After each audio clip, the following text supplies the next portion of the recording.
Magandang araw po sa inyong lahat, lalo na sa ating mga pinuno, kawal at kawani ng Hukbong Katihan ng Pilipinas. Ako po si Father Dion ng Post-Catholic Chaplain ng Headquarters and Headquarters Support Group, Philippine Army. At ito po ang Salita ng Diyos, ang ating gabay.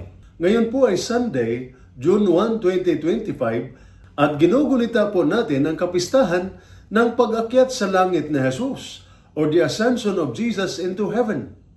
At ang ating ebanghelyo sa araw na ito ay tumutukoy sa mahalagang tagpo sa buhay ng Panginoon, ang kanyang pag-akyat sa langit. Ngunit bago siya umakyat, may iniwan siyang malinaw na mensahe. Kayo ay mga saksi sa mga bagay na ito. Ipadadala ko sa inyo ang ipinangako ng Ama.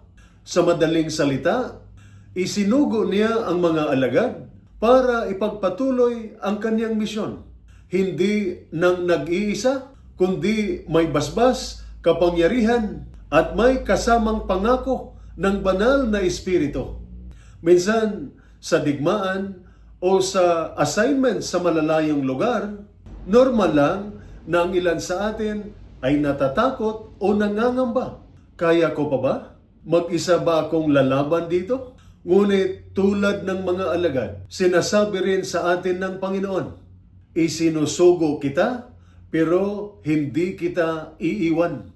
Bilang sundalo, hindi lang tayo tagapagtanggol ng bayan. Tayo rin ay tagapaglingkod.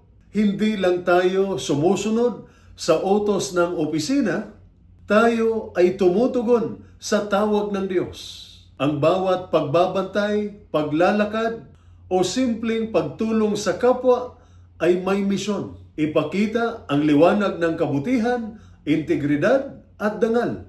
Maging ang ating uniforme ay paalala na habang tayo ay nasa serbisyo ng bayan, tayo rin ay nasa misyon ng Diyos. Ang serbisyo ay hindi lamang trabaho. Ito ay bukasyon. Hindi lang ito hanap buhay.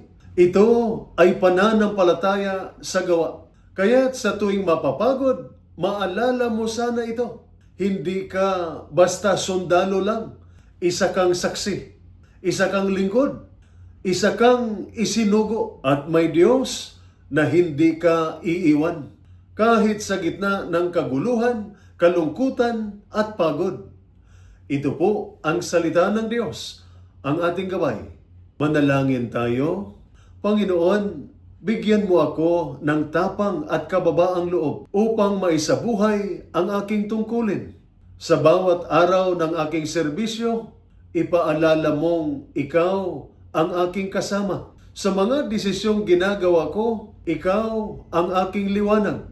At sa bawat misyon, ikaw ang aking lakas. Amen. At sumainyo at sa inyong pamilya ang pagpapala ng makapangyarihang Diyos, Ama, Anak at Espiritu Santo. Amen.